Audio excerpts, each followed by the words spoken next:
En 1905, Albert Einstein et Mileva Maric, sa femme, sont installés à Berne depuis 3 ans. Ils ont un petit garçon prénommé Hans Albert, qui a vu le jour en juin 1904. Albert travaille comme ingénieur de 3e classe à l'Office fédéral de la propriété intellectuelle. Mais certains soirs, chez lui, il travaille à ses propres calculs sur une petite table, en berçant son fils. C'est dans ces circonstances que, sans que personne ne le sache, il construit, brique par brique, un nouvel univers au calme, entre brevets, rêveries, soirées amicales, langes et babillages. Un univers radicalement neuf, que son auteur, qui n'appartient ni au sérail universitaire, ni à aucune académie officielle, ne va pas tarder à présenter à la face du monde. Entre mars et septembre 1905, Albert Einstein publie en effet 5 articles remarquables, déployant des idées qui, telles des fusées de repère dans l'obscurité de la nuit, ont soudain jeté un éclair bref mais puissant sur une immense zone inconnue, comme dira plus tard le physicien français Louis de Broglie. C'est pourquoi l'on parle de 1905 comme de l'année miraculeuse de la physique, sans oublier que cette année-là fut aussi celle de la mutinerie du cuirassé Potemkin, des créations de la mer de Debussy, du partage de midi de Claudel et du carçon à la pipe de Picasso. Mais bon, ce n'est pas notre sujet, car notre sujet du jour, c'est l'un de ces fameux articles d'Einstein, le 4e, celui de juin 1905, qui bouleverse l'idée que les physiciens se font de ce qu'ils appellent le temps. La théorie de la relativité qu'il met là sur pied, celle qui sera par la suite dite restreinte, promeut l'espace-temps en remplacement des concepts jusqu'alors séparés d'espace et de temps. Mais ce papier n'était pas la fin de l'histoire. 10 ans plus tard, en 1915, alors qu'il est installé à Berlin, Einstein bouleverse le temps d'une seconde fois avec sa théorie de la relativité dite générale, qui est une nouvelle façon de concevoir la gravitation. Celle-ci lui apparaît comme n'étant plus une force se déployant au travers de l'espace, mais comme une déformation de la géométrie de l'espace-temps. Je m'arrête là pour poser une question simple.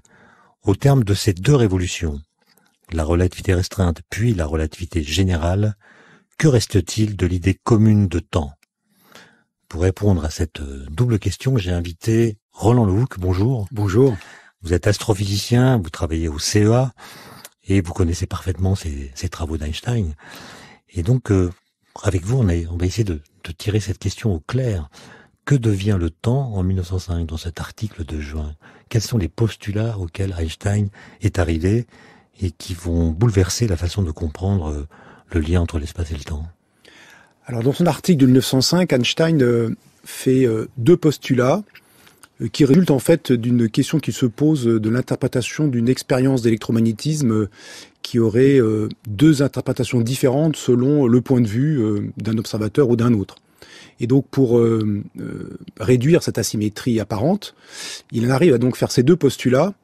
Le premier, essentiellement, c'est une extension du principe de relativité de Galilée, qui disait le mouvement est comme rien, sous-entendu le mouvement rectiligne uniforme est comme rien, c'est-à-dire on ne peut pas le percevoir. Il y a des pages très belles de Galilée où il décrit par exemple ce que percevrait le passager d'un bateau qui serait sur une mer parfaitement lisse, étale, poussé par un vent continu, donc avançant à vitesse constante et qui dans sa cabine par exemple mènerait des expériences et constaterait d'après Galilée des choses tout à fait équivalentes à ce qu'il constaterait si son bateau était hacké. Le poisson dans le bocal naviguerait ou nagerait de la même façon, une mouche volerait de la même façon et des échanges de balles avec un comparse se passeraient de la même façon. Donc ce que fait Einstein, c'est d'étendre ce principe de relativité de Galilée, qui s'appelle maintenant principe de relativité, mais que Galilée n'appelait pas comme ça. Il ne fait que l'étendre à toute la physique connue à l'époque d'Einstein, donc à la mécanique que connaissait Galilée bien sûr, mais aussi à l'électromagnétisme qui a été mis au point, on va dire essentiellement, pas que par lui bien sûr, mais disons résumé et mis de manière cohérente par Maxwell au milieu du XIXe siècle.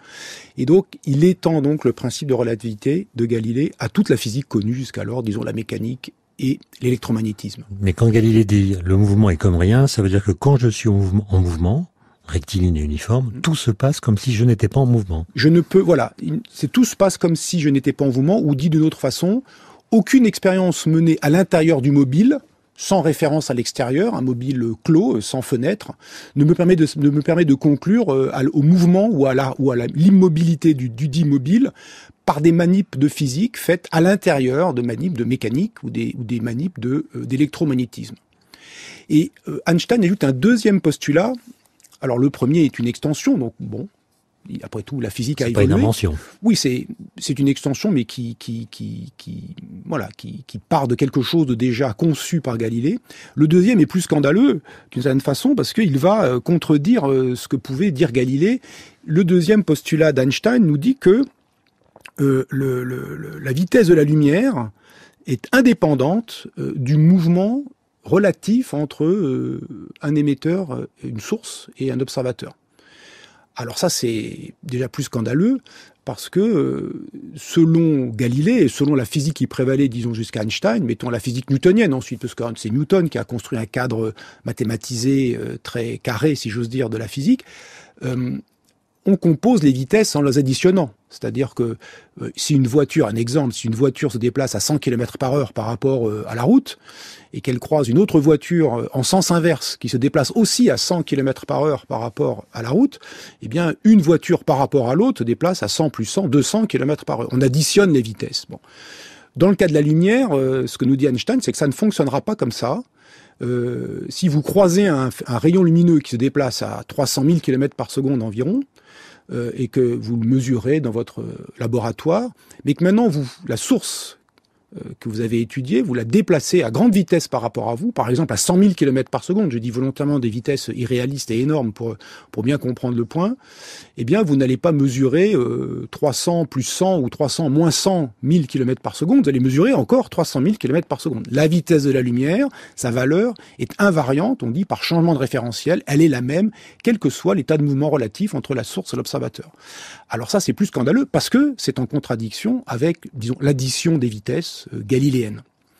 Et ça a une conséquence immédiate, c'est quand on sait qu'une vitesse n'est rien d'autre finalement qu'un intervalle d'espace, une distance, divisé par un intervalle de temps, une durée, pour avoir une vitesse moyenne, la vitesse moyenne pour parcourir 30 km en une demi-heure, ben voilà, ça fait 60 km par heure. Eh bien, quand une vitesse, c'est donc un intervalle de distance, une distance divisée par une durée, et si vous dites qu'il existe une vitesse qui est la même, quelle que soit la façon dont vous mesurez les distances et les durées, quel que soit le référentiel, c'est donc que ce rapport distance sur durée doit varier quand vous changez de référentiel, de sorte que le rapport égal à la vitesse de la lumière, si ça concerne la lumière, soit constant, soit invariant.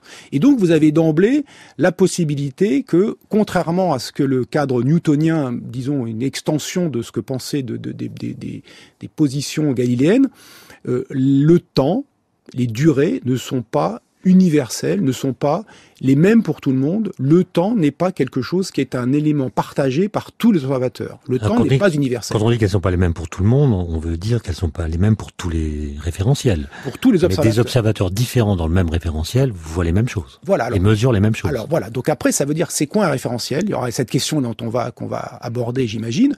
Mais deux observateurs fixes l'un par rapport à l'autre, s'ils se voient l'un par rapport à l'autre immobiles et qu'ils mesurent la durée que prend un certain phénomène devant leurs yeux, ils vont aboutir, s'ils ont des horloges identiques, ils vont aboutir à des conclusions identiques. Une des conséquences des deux postulats d'Einstein sera que justement, si un observateur est en mouvement par rapport à l'autre, en mouvement relatif par rapport à l'autre, en ligne droite à vitesse constante, et que ces deux observateurs munis d'horloges identiques observent le même phénomène, ils vont mesurer avec leurs horloges, ils vont mesurer des durées différentes. Et qu'est-ce que ça change? Et d'abord, comment est-ce que Einstein est arrivé à ce deuxième postulat, l'invariance de la vitesse de la lumière qui ne dépend plus de la vitesse de la source? Quels sont les arguments qui l'ont conduit à cette conclusion, à ce postulat révolutionnaire? Alors, il y a, sans que ça soit un lien direct historiquement, il me semble, mais en tout cas, c'est lié à une expérience qui avait été menée par Michelson et Morley en 1887, époque où on imaginait qu'il y avait un support nécessaire à la propagation de la lumière, qu'on appelait éther. Il fallait, pour que la lumière, comprise comme une onde électromagnétique par Maxwell, démontrée comme une onde électromagnétique par Maxwell, se propage sur un support un peu à la manière dont le son se propage dans l'air ou dans un milieu matériel en général. Donc on imaginait qu'il fallait un milieu particulier. l'éther dans lequel se propage la lumière et qui soit son support de propagation. Alors ce milieu éther, évidemment, pose un certain nombre de paradoxes, de problèmes, puisque, par exemple, la lumière qui nous vient du Soleil traverse l'éther. La Terre, donc, en orbite autour du Soleil, se déplace dans l'éther, ce support de la lumière du Soleil, de la lumière qui nous parvient. Elle se déplace dans l'éther, mais si elle se déplace dans l'éther en interagissant avec lui, en frottant sur l'éther, elle doit perdre de l'énergie de mouvement et donc finir par tomber sur le Soleil, ce qu'on ne constate pas. Et donc la Terre doit se déplacer dans l'éther sans frottement sur l'éther. Donc on voit déjà, alors qu'on sait bien que dans tous les milieux habituels, il y a des frottements d'une façon ou d'une autre, de contact entre les corps, l'un se meut parmi l'autre. Et puis donc il y avait l'idée que l'on pourrait, si cet éther existe, que l'on pourrait donc révéler un mouvement à vitesse constante, puisque ce mouvement il y aurait une sorte d'absolu, d'observateur ou de référentiel absolu qui c'est celui de l'éther. Et donc ce qu'ont fait Michelson et Morley, c'est d'essayer de vérifier si le mouvement de la Terre autour du Soleil permet de mesurer ce qu'on appelait à l'époque le vent d'éther, de mesurer le fait que la Terre, que la lumière va se composer, sa vitesse va se composer avec celle de la Terre, puisque on va mesurer la vitesse de la lumière sur la Terre, mais la Terre tourne autour du Soleil. Donc si on mesure la vitesse de la lumière dans un sens, disons, dans le sens de mouvement de la Terre, ou dans le sens opposé au mouvement de la Terre autour du Soleil, on doit trouver, disons, 300 000 plus 30, la vitesse de la Terre autour du Soleil étant de l'ordre de 30 km par seconde, 300 000 plus 30 ou 300 000 moins 30. Et ce que mesurent Michelson et Morley, c'est 300 000 avec une précision de l'ordre de 1%, quelque chose comme 1%. Mais Einstein ne cite pas ce papier dans son article. Alors, il ne le cite pas, mais alors on peut imaginer, parce qu'il évoque quand même dans son papier, il évoque l'essai infructueux de confirmer le mouvement de la Terre relativement au médium de lumière. Le médium de lumière, l'éther. L'éther Il luminifer. évoque quand même cette idée-là dans son papier, mais il n'en fait pas une sorte de pierre angulaire. Donc il a dû... je ne sais pas, je suis pas assez versé en histoire des sciences, peut-être sortir de son chapeau pour partie ce postulat, parce que ça l'a mené à des conclusions qui ensuite étaient cohérentes avec d'autres phénomènes et amené à une vision tout à fait différente de la représentation habituelle, en tout cas newtonienne, disons, de l'espace et du temps. Dans cet article, Einstein se pose des questions incroyablement naïves au départ. Qu'est-ce que je veux dire, dit-il, quand je dis qu'un train arrive à 7 heures à la gare ? Oui, c'est ça. Il se pose des questions qui ont l'air naïves. Il se pose la question de la simultanéité, finalement. C'est-à-dire, il dit, le train arrive à 7 heures de la gare, cela veut dire que je vois l'aiguille qui est simultanée avec la graduation 7 de l'horloge. Et donc, il se pose la question de la simultanéité et de deux événements. Et il conclut que la simultanéité dépend de l'observateur. Que deux événements simultanés pour un observateur ne le sont pas pour un autre qui serait en mouvement relatif par rapport au premier.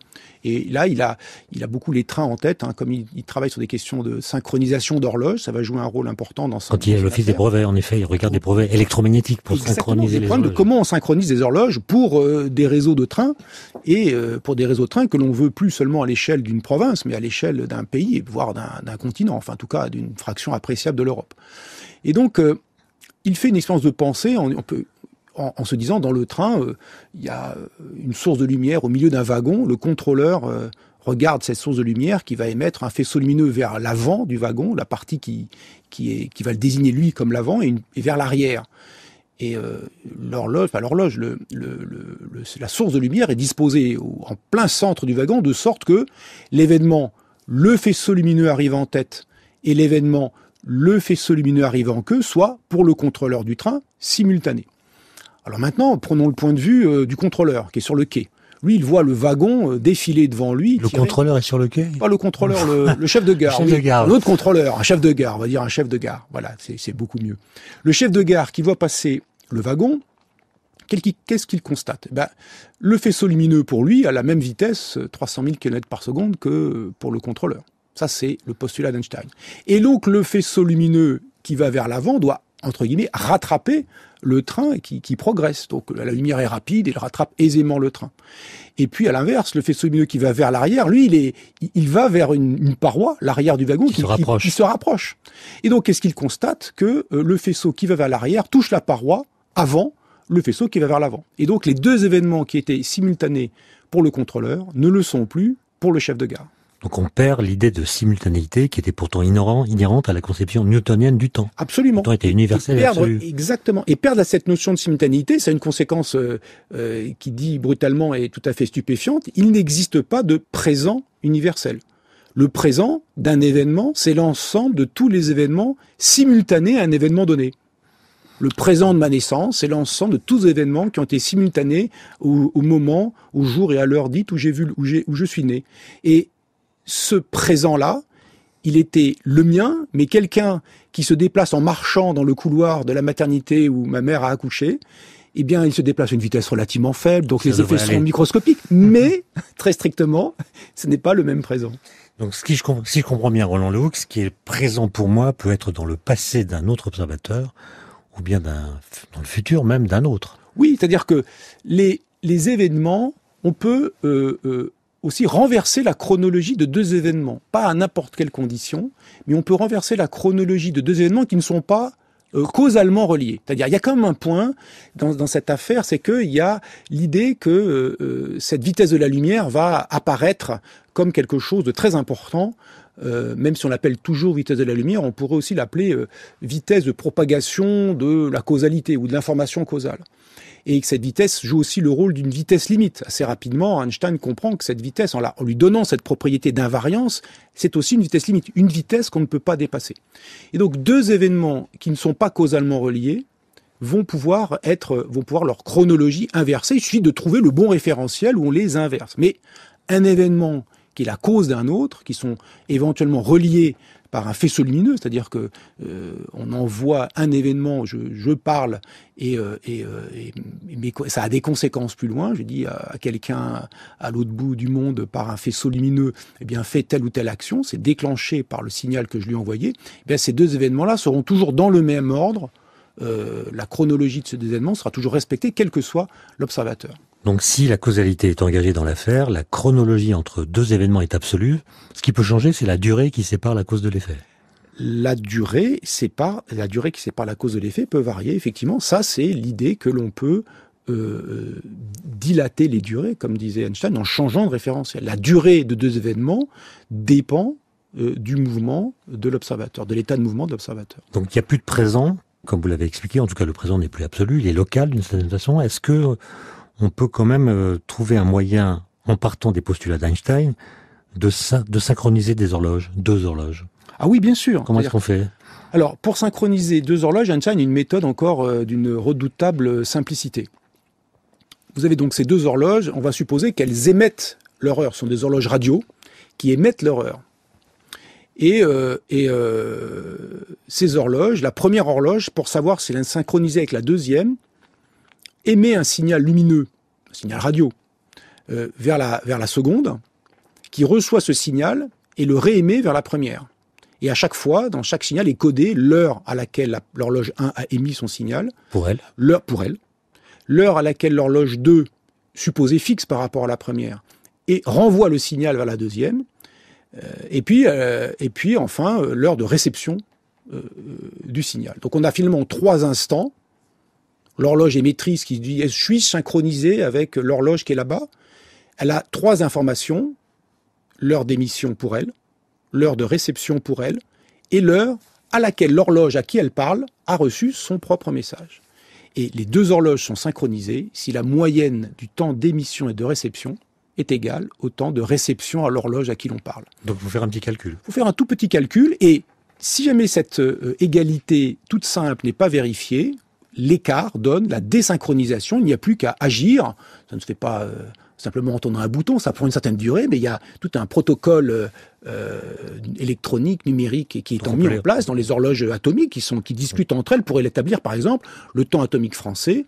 On peut les resynchroniser si elles apparaissent non synchrones. Exactement, on peut les synchroniser. Donc la synchronisation entre 2 horloges se fait tout simplement par échange d'un faisceau lumineux qui porte une information qui est l'heure de chaque horloge, toutes les horloges étant réputées fixes l'une par rapport à l'autre. Mais là, c'est le cas simple, elles sont fixes. Qu'est-ce qui se passe si une horloge est en mouvement par rapport à l'autre? Alors, si une horloge est en mouvement par rapport à l'autre, c'est déjà 2 référentiels. C'est-à-dire que maintenant, on va comme ça pouvoir définir ce qu'est un référentiel, parce que finalement, ces horloges synchronisées, on en a 2. Alors, on peut les imaginer réparties dans tout l'espace, et le référentiel, ça va être tout simplement un ensemble d'horloges fixes les unes par rapport aux autres, et qui se synchronisent en permanence les unes avec les autres. Et donc ça permet de définir le présent, des sortes, pour chaque point, les points synchrones, temporellement synchrones. C'est ce qu'on appelle, elles définissent le temps propre du référentiel. Exactement. Et si maintenant une horloge est mobile par rapport à toutes celles-ci, bon elle est mobile, très bien. Si maintenant deux horloges sont mobiles à la même vitesse, alors ces deux-là, fixes l'une par rapport à l'autre, et mobiles à la même vitesse par rapport à notre réseau initial, eh bien elles deux, et avec leurs copines éventuelles, elles vont définir un autre référentiel. Et on peut comme ça, elles vont construire un autre référentiel qui permettra d'observer le monde comme à partir du premier, avec des mesures qui vont être différentes, et l'on peut raccorder les mesures de l'un aux mesures de l'autre, essentiellement les mesures de position, les mesures de durée, raccorder les mesures d'un référentiel et de l'autre référentiel à partir d'un seul paramètre, qui est simplement la vitesse relative d'un référentiel par rapport à l'autre. Donc il y a des calculs là encore un peu plus compliqués. Oui, alors c'est ce qu'on appelle les transformations de Lorentz. Exactement, c'est la façon dont on va convertir les mesures de longueur et de durée d'un référentiel faites dans un référentiel ou faites dans l'autre référentiel. Pour les convertir de l'un dans l'autre, il faut utiliser ce qu'on appelle ces transformations de Lorentz. Qui laisse penser qu'il doit y avoir ce qu'on appelle une dilatation des durées, par exemple. Alors, est-ce que ce terme est le bon terme ? Parce que c'est un terme qui suggère que, en fait, il y a un temps universel dont la vitesse d'écoulement dépend de la vitesse de l'observateur, alors qu'en fait, ce que dit Einstein et que vous venez de rappeler, c'est que il y a autant de temps propre qu'il y a de référentiels différents. Absolument, c'est-à-dire que, alors dilatation, c'est le terme consacré, alors il peut peut-être être porteur de confusion, mais c'est l'idée que un observateur voit deux événements qui se succèdent, il mesure avec son horloge propre, il va mesurer la durée qui sépare ces deux événements. Un autre observateur verra une durée pour les deux mêmes événements. Un observateur en mouvement par rapport au premier mesurera une durée différente. Et l'on peut passer de l'une à l'autre si l'on connaît la vitesse relative d'un observateur par rapport à l'autre. Donc cette idée-là que les durées dépendent de l'observateur, en fait, elle a l'air tout à fait étonnante, mais finalement, si on revient plus basiquement, au lieu de parler d'espace-temps, on parlait d'espace tout court. Si on se dit, quelle est la distance qui sépare Paris de Marseille ? Bon, vous allez me dire, ça dépend. Oui, ça dépend. Si je vais par Lyon ou par Bordeaux, la distance pour aller de Paris à Marseille n'est pas la même. Il n'y a rien de choquant. Personne n'est choqué par le fait que la distance qui sépare deux points d'espace, strictement d'espace, cette distance dépend du chemin suivi. Ça ne gêne absolument personne. Bon. Maintenant, on ne parle pas de point d'espace, on parle de point d'espace-temps. Donc c'est un lieu et une date. Et ça s'appelle un événement. Est-il choquant que pour aller d'un événement à un autre, la longueur du chemin suivi dépend du chemin que l'on suit? Ça n'a rien de choquant. Quelle est cette longueur? La relativité restreinte, pour la relativité restreinte, la longueur qui sépare deux événements, du chemin spatio-temporel qui joint deux événements, cette longueur, c'est la durée propre, la durée mesurée par une horloge qui suit ce chemin. Que la longueur soit différente selon le chemin, c'est comme en géométrie, il n'y a rien de choquant. Simplement, cette longueur, c'est une durée propre, la durée mesurée par l'horloge qui suit le chemin spatio-temporel pour aller d'un événement à un autre. Et effectivement, ça a l'air d'aboutir à des conclusions qui nous paraissent étonnantes. Habitués que nous sommes, avec nos faibles vitesses, habitués que nous sommes à ce que le présent soit quelque chose d'universel, que les durées mesurées soient les mêmes pour tout le monde, habitués que nous sommes à une situation newtonienne, disons. Donc ça veut dire que si on a l'impression que Newton avait raison, y compris aujourd'hui, c'est parce que nos vitesses de déplacement, même en avion, en navette spatiale, sont négligeables par rapport à la vitesse de la lumière. Exactement, sont très petites devant celle de la lumière. Néanmoins, la qualité des horloges modernes, des horloges atomiques modernes, typiquement, ces horloges atomiques savent tenir le temps avec des déviations qui sont de l'ordre de la seconde par milliard d'années. Donc c'est des précisions, disons, remarquables. Avec cette qualité-là, on sait maintenant mesurer cette dilatation des durées, cette différence de durée qui sépare deux événements. On sait la mesurer entre un observateur réputé fixe et un autre qui prend son horloge atomique sur sa bicyclette. Donc à des vitesses, vous voyez, de l'ordre d'une dizaine, une vingtaine de kilomètres par heure. Donc on sait mesurer ça de manière extraordinairement précise maintenant grâce aux horloges atomiques, sachant qu'on s'est rendu compte de ces effets-là bien avant la qualité des horloges atomiques, en particulier en observant la désintégration de particules comme les muons, qui a une durée de vie de l'ordre de 2 millionièmes de seconde, pouvait avoir une durée de vie apparente quand il a une grande vitesse. Par rapport à nous, des vitesses qui sont proches de celles de la lumière, qui sont bien supérieures à 2 millionièmes de seconde. Ça veut dire que si nous arrivons à prendre rendez-vous, c'est parce que nos vitesses de déplacement sont faibles, mais des particules, comme l'électron par exemple, qui vont très vite dans l'espace, auraient du mal à prendre un rendez-vous avec un autre électron. Oui, il faudrait qu'ils discutent. C'est-à-dire que là, on comprendrait que prendre rendez-vous, c'est pas seulement fixer un lieu et une heure, c'est aussi fixer une vitesse relative, comme on le comprend d'ailleurs très aisément dans les rendez-vous spatiaux, parce que là, les astronautes sont à la fois quelque part à un instant donné, et aussi en mouvement, avec une certaine vitesse, en orbite autour de la Terre. Alors, dans ce que vous dites, ça a surgi de façon assez naturelle ce qu'on a appelé, Roland Luc, le paradoxe des jumeaux de Langevin. Ah ben là, il découle directement. Alors, est-ce que c'est vraiment un paradoxe? D'après ce qu'on vient de dire, absolument pas. C'est simplement deux personnes. Alors on prend des jumeaux pour que l'effet ait l'air spectaculaire, qui vont mesurer la durée qui sépare deux événements, départ du jumeau voyageur, et le deuxième événement, retour sur Terre du jumeau voyageur. Le jumeau terrestre reste sur Terre, attend sagement le retour de son frère ou de sa sœur. Ce jumeau voyageur s'en va dans l'espace à une grande vitesse, disons proche de celle de la lumière, il revient sur Terre. Il y a donc deux événements, et chacun mesure la durée qui sépare ces deux événements avec son horloge, qui mesure son temps propre, en durée propre. Et ils vont trouver des durées différentes, parce qu'ils ont suivi des chemins spatio-temporels différents. L'un est resté sur Terre, l'autre a fait un grand mouvement dans l'espace.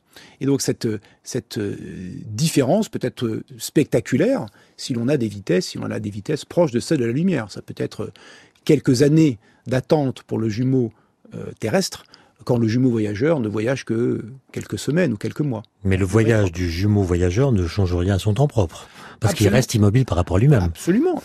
Pour le jumeau voyageur, rien ne change. Là, c'est le principe de relativité. Son horloge atomique, celle qui mesure son temps propre, la même horloge atomique, identique à celle de son jumeau terrestre. Ces deux horloges sont identiques, fonctionnent selon les mêmes lois de la physique. Donc, il va mesurer les mêmes battements cardiaques que l'autre. Les principes de relativité nous disent que la physique étant la même dans tous les référentiels, eh bien, ils vont mesurer les durées. Les horloges vont battre les mêmes secondes, mais une horloge battra moins de secondes que l'autre. L'horloge du jumeau voyageur battra moins de secondes que l'autre. C'est le cas de notre arpenteur de Paris à Marseille. On se dit pas, mais l'arpenteur qui est passé par Bordeaux, il a mesuré plus de mètres, c'est sûrement que son mètre était plus court.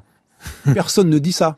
C'était le même mètre. Et bien là, la même chose, ce sont les mêmes secondes, les mêmes battements de cœur, et battement de cœur qui est une manière d'horloge pas très précise, mais qui quand même donne Galilée s'en était servi. Oui, Galilée a tenté le coup avec des battements de cœur, et donc les horloges vont fonctionner exactement de la même façon. Donc c'est simplement les trajectoires spatio-temporelles, la chronogéométrie, finalement la façon dont on mesure les distances dans l'espace-temps, qui n'est pas la même que la façon dont on mesure les distances dans l'espace tout court. Mais vous dites vous-même, c'est une chronogéométrie, Roland Luc, et pourtant on l'appelle théorie de la relativité. Oui, alors que c'est une théorie de l'absolu. Elle dit ce qui est absolu, ce qui ne change pas quand on change de référentiel. Exactement. Et chronogéométrie, c'est un mot que j'emploie, que je reprends de Jean-Marc Lévy-Leblond, qui proposait effectivement pour bien se spécifier le fait qu'il y a une particularité à cette géométrie de l'espace-temps, la façon dont on détermine la distance spatio-temporelle qui sépare deux événements. Et Einstein lui-même, en 1933, a reconnu qu'elle avait été mal nommée. Oui, alors et s'il avait eu le choix, il dit qu'il l'aurait appelé la théorie des invariants. Des invariants. Ben oui, parce que finalement, il a fondé sa théorie sur des propriétés qui sont invariantes. Les lois de la physique sont invariantes par changement de référentiel. C'est ça que veut dire le principe de relativité. Et la vitesse de la lumière est invariante par changement de référentiel. C'est ça son deuxième postulat. Alors on peut remarquer quand même une chose, c'est que ce deuxième postulat, il n'en est pas besoin en réalité. Il n'est pas besoin. On peut construire la relativité restreinte sans faire explicitement référence à l'électromagnétisme, à la lumière, avec quelques hypothèses très générales qui sont l'homogénéité de l'espace et du temps, ici ou là, dans l'espace ou dans le temps, c'est pareil, l'isotropie de l'espace, la direction n'a pas d'importance, et le principe de causalité est préservé, la causalité est préservée par changement de référentiel. Avec ces quatre hypothèses, on peut reconstruire complètement la façon dont il faut opérer pour passer des mesures d'un référentiel aux mesures d'un autre référentiel en mouvement relatif par rapport au premier. Et on obtient, apparaît spontanément une quantité qui a les dimensions d'une vitesse, qu'on pourrait appeler constante d'Einstein. Et cette vitesse a deux propriétés, qui sont en fait une seule, mais disons énoncées de deux façons différentes. L'une, c'est qu'elle est invariante par changement de référentiel. Deux, c'est qu'une vitesse maximum qu'on ne peut pas dépasser, et c'est la vitesse de la propagation de l'information causale. Donc émerge spontanément une quantité qui a les dimensions d'une vitesse, dans un cadre beaucoup plus général que ne l'a fait Einstein. Et après, la question se pose, mais quelle est cette vitesse? Combien vaut-elle? Eh bien, il suffit d'examiner parmi les acteurs physiques qui a une vitesse qui a les propriétés de la constante d'Einstein. Eh bien, la lumière a ces propriétés. Et donc, on voit que quand on dit vitesse de la lumière, en fait, on parle de deux choses. On parle de la propriété des ondes électromagnétiques qui se déplacent à telle vitesse, 300 000 km par seconde. Et on parle aussi de quelque chose qu'on appellerait la constante d'Einstein, qui est cette vitesse qui apparaît spontanément quand on cherche à construire de manière très générale la façon dont on passe de la description d'un référentiel à un autre. Alors cette théorie que vous décrivez là, Roland Look, elle s'appelle la théorie de la relativité restreinte, et pourtant c'est une théorie générale de l'espace-temps. Oui, quand je dis... Pourquoi on l'appelle restreinte? Restreinte, alors... Parce que elle est restreinte, parce qu'elle ne tient pas compte d'une chose qu'Einstein a évincée dans son raisonnement, c'est la gravitation. Il a mis la gravité de côté quand il parle de son principe de relativité initial, son premier principe de relativité. Ensuite, il a réfléchi, une fois qu'il avait bâti cet espace-temps, il a réfléchi à la façon dont on pourrait maintenant intégrer la gravité dans ce cadre-là. Et il a abouti à sa théorie de la relativité dite générale, qui est une théorie de la gravitation. Spécifique. Oui, spécifiquement. Pas générale. Oui, alors qui est une théorie de la gravitation et qui se fonde. Alors, le postulat de départ, ce qu'on appelle le principe d'équivalence d'Einstein, se fonde sur en fait deux postulats qui sont tout à fait importants. Le premier, c'est ce qu'on appelle le principe d'équivalence faible. L'idée que masse inertielle et masse gravitationnelle sont identiques. C'est-à-dire, en gros, les corps tombent de la même façon dans les champs de pesanteur. La masse inertielle, ça quantifie, pour un corps, ça quantifie sa résistance à changer d'état de mouvement sous l'influence d'une force. C'est plus compliqué de déplacer une armoire normande que de déplacer une petite bouteille d'eau. Bon, ça paraît assez naturel, ça a quelque chose à voir avec la quantité de matière. Mais il y a une autre chose qui est aussi la masse gravitationnelle, qui est l'équivalent gravitationnel de la charge électrique, la façon dont un corps va se coupler à un champ de pesanteur, la façon dont il va subir le champ de pesanteur. Et donc, il se trouve que, expérimentalement, ces deux quantités sont égales, et maintenant, grâce au satellite microscope, on sait qu'elles sont égales à quasiment 10 puissance moins 15 près, un millionième de milliardième près. Bon. Donc ces deux choses sont égales. À l'époque d'Einstein, on le savait déjà, à des précisions qui étaient déjà de l'ordre du millième de milliardième.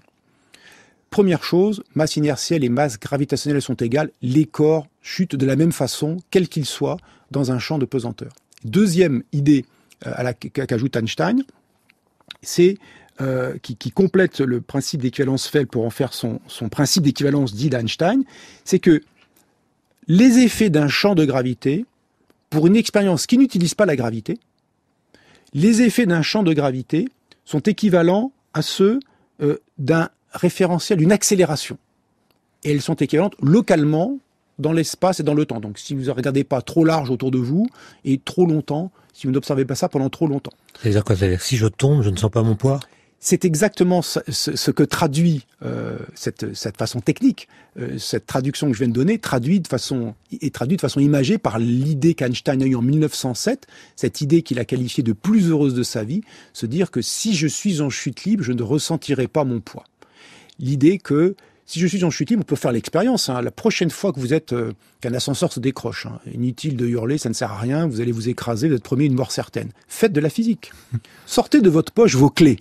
Vous les tenez dans votre main, vous êtes en chute libre dans l'ascenseur, elles tombent avec vous, bien sûr. Mais pendant cette chute, lâchez vos clés. Lâchez-les sans vitesse initiale, sans les projeter. Il faut agir rapidement, attention, l'ascenseur va bientôt s'écraser. Que va-t-il se passer? Eh bien, vos clés qui, principe d'équivalence faible, égalité de la masse inertielle et gravitationnelle, universalité de la chute libre, elles vont tomber exactement au même rythme que vous, Et vous allez les voir finalement fixes devant vous. En lévitation. Comme si la pesanteur avait disparu. Comme si la pesanteur avait disparu. Et donc c'est cette idée que donc Einstein a qualifiée de plus heureuse de sa vie, qui lui a donné l'idée de son principe dit d'équivalence. Donc, la gravitation qui est la cause de ma chute produit un effet qui annule la gravitation qui Exactement, produit cet qui effet. me donne dans mon référentiel en chute libre l'illusion que la gravité a disparu. D'une certaine façon, on peut effacer la gravité en se mettant dans un référentiel idoine qui n'est plus un référentiel en translation rectiligne uniforme, comme les référentiels galiléens, les référentiels inertiels dont nous parlions tout à l'heure, mais qui est cette fois-ci un référentiel uniformément accéléré, qui est un référentiel en chute libre dans le champ de pesanteur. Donc la gravitation qui provoque l'accélération de ma chute annule pour moi la gravitation. Exactement. Donc une accélération peut mimer ou annuler la gravitation. Dans ce studio, où nous ne voyons pas l'extérieur, en fait, France Culture a un budget considérable et a décidé que ce studio, maintenant, était propulsé vers le plafond grâce à une fusée. Nous sommes en fait en orbite, cher Étienne, bientôt en orbite autour de la Terre, depuis 40 minutes. En dehors de toute gravitation. Exactement, en dehors de toute gravité, parce que nous n'avons pas l'impression d'avoir quitté la Terre et sa gravité, parce que nous sommes dans une fusée qui nous propulse vers ce que nous appelons le haut, vers le plafond, avec une accélération exactement égale à celle de la pesanteur de la Terre. Et cet effet-là est indiscernable pourvu que le studio ne soit pas trop grand et que nous ne nous intéressions pas à cet effet pendant une durée trop longue. On verra à la sortie. Exactement. Alors en quoi ça va modifier la façon de comprendre la gravitation et en quoi ça va affecter la façon de décrire l'espace-temps, Roland Lehoucq? Alors, ce postulat, finalement, ce principe d'équivalence d'Einstein a une conséquence, c'est que la géométrie de l'espace-temps qui découlait de sa relativité restreinte va être modifiée, puisqu'il suffit finalement d'être en chute libre pour être localement, comme dans un référentiel de la relativité restreinte, eh bien il va falloir maintenant se dire que dans un paysage gravitationnel, on va pouvoir par petits bouts, par une sorte de patchwork de référentiel, pouvoir décrire tout ce paysage, mais non plus globalement, mais par petits bouts, par petits morceaux qu'on va pouvoir coller les uns par rapport aux autres et comprendre comment il va falloir passer d'un référentiel à un autre. Et c'est ensuite toute la difficulté qu'il a eu mathématiquement ensuite d'écrire les équations qui régissent ces transformations-là, qui lui ont coûté beaucoup d'énergie, beaucoup d'efforts. Il s'est un peu aidé par quelques mathématiciens. Il s'est fait aider par des mathématiciens, mais Einstein n'était pas complètement obtus en mathématiques, mais il s'est fait aider par des mathématiciens, et ça a mis 1907, cette première idée très extraordinaire, très frappante pour lui, 1915, la publication de sa théorie complète de la relativité générale, mathématisée, et donc il lui a fallu un certain temps, ça a été un effort beaucoup plus considérable que la relativité restreinte. Et dans cette vision-là du monde, comme vous le disiez en introduction, il y a l'idée que cette fois-ci, la géométrie de l'espace-temps dépend de l'endroit où on est, et ça décrit finalement ce qui a été apparu en mathématiques quelques années auparavant, des espaces courbes, des espaces dont la structure, des espaces qu'on appelle non euclidiens, dont la structure, dans la géométrie, la courbure dépend de l'endroit où on se trouve. Et cette courbure, dans la théorie d'Einstein, est précisément une manière de mesure de l'intensité du champ de gravité. Roland Lehoucq, cette histoire de relativité générale là, que vous avez rapidement ébauchée change la façon de mesurer les durées. Absolument. C'est-à-dire que maintenant que l'on est dans un cadre relativité générale où l'espace-temps est un mollusque, pour reprendre les mots d'Einstein, mou, déformable, alors la mesure des durées va dépendre de l'intensité du champ de pesanteur, si on reste en vision newtonienne. Autrement dit, une horloge au sol et une horloge en altitude vont mesurer des durées différentes. Et en particulier, une horloge au sol va retarder par rapport à une horloge située en altitude. Et donc ça, Einstein a très tôt, dès 1907 déjà, bâti une expérience de pensée avec cette analogie. Un référentiel accéléré est équivalent à un référentiel subissant un champ de pesanteur. En envisageant la même expérience dans ces deux cadres, il a rapidement conclu qu'il devait effectivement y avoir des différences de durée mesurées par une horloge au sol et une horloge en altitude. Vous voulez dire qu'une horloge peut servir d'altimètre ? Exactement. Et avec une horloge atomique moderne, on peut mesurer des différences d'altitude de l'ordre du mètre. Mieux que n'importe quel altimètre. Alors finalement. mieux, je ne sais pas si c'est mieux, je ne suis pas au courant des qualités des altimètres, mais on peut le faire. Et quand on pense maintenant, par exemple, à Thomas Pesquet, qui est en orbite autour de la Terre dans la Station spatiale internationale, il est à la fois en mouvement assez rapide, autour de la Terre, de l'ordre de un peu plus de 7 km par seconde. C'est pas complètement négligeable. C'est très faible par rapport à la vitesse de la lumière, mais c'est pas totalement négligeable. Et il est aussi en altitude. Et il y a une différence de durée. L'horloge Thomas Pesquet, ou une horloge atomique à bord de l'ISS, ou une horloge atomique à bord des systèmes du réseau GPS ou du réseau de localisation Galileo, eh bien, on peut calculer qu'au bout de 6 mois d'ISS, on a un rajeunissement, une durée mesurée par Thomas Pesquet qui est à peu près 5 millièmes de seconde plus courte que celle qu'il aurait mesurée s'il était resté au sol. Quelle est la part qui revient à sa vitesse et quelle est la part qui revient au fait qu'il est en altitude, il est à 400 km à peu près. Exactement. Au-dessus du niveau de la mer. Alors là, les deux, ça se calcule, je sais pas exactement les valeurs, j'ai pas les valeurs exactement en tête, mais ça se calcule tout à fait. Et il y a effectivement, cette part dépend de l'altitude, puisque la vitesse orbitale dépend de l'altitude, et l'écart gravitationnel de mesure de durée dépend aussi de l'altitude. Donc il gagne quelques fractions de seconde pour 6 mois de résidence. Exactement, à peu près 5 millièmes de seconde, je crois. Pas très rentable. Non, c'est pas très rentable. C'est-à-dire que si vous avez envie de rajeunir, il faut passer vraiment longtemps de rajeunir de manière visible. Il faut passer vraiment longtemps dans l'ISS. De rajeunir par rapport aux autres. Par rapport aux autres. Pas par rapport à vous-même, par définition. Exactement. Ah oui, pas par rapport à. Dans son temps propre. Dans son temps propre, pas de changement. Il n'y a aucun changement. Son cœur bat pareil. Enfin, tout se passe comme d'habitude, comme s'il était posé à la surface de la Terre. Alors, est-ce qu'on a le droit de parler du temps en lui-même, ou est-ce qu'à chaque fois qu'on utilise ce concept, on doit le rapporter à l'espace-temps courbé de la relativité générale, ou bien, s'il n'y a pas de gravitation, à l'espace-temps statique et rigide de la relativité restreinte? Pour la vie quotidienne, essentiellement, la vision Newton marche très bien, sans se prendre la tête. Ensuite, si on veut rentrer dans le cadre relativiste, qu'il soit gravitationnel, enfin restreinte ou général, il faut imaginer qu'en fait, chaque observateur doit se déplacer avec son temps propre, avec son horloge de bord, sa montre, ce qui est avec lui et qui mesure ses durées. Et c'est ça qui doit faire foi, c'est à ça qu'il doit se référer, et ensuite discuter avec ses collègues, discuter avec d'autres personnes qui n'ont pas suivi la même ligne spatio-temporelle, parce qu'ils ont été un peu plus vite, ils ont été un peu plus lents que lui, ils sont montés en altitude, ils sont descendus éventuellement dans le métro. Bref, il y a eu des changements, et donc il y a des tout petits écarts qui sont extrêmement faibles. Ce qui est embêtant, alors, c'est que dans le temps propre de ce référentiel, nous avons atteint la limite temporelle de cette émission. J'en suis désolé, mais je vous remercie. Il faudra que vous reveniez parce que j'ai beaucoup d'autres questions à vous poser. Est-ce que vous connaissez d'ailleurs l'anagramme de la théorie de la relativité restreinte? Non. Ça donne vérité théâtrale et loi intersidérale. Bon, excellent. Ça me plaît bien comme astrophysicien. À une prochaine fois.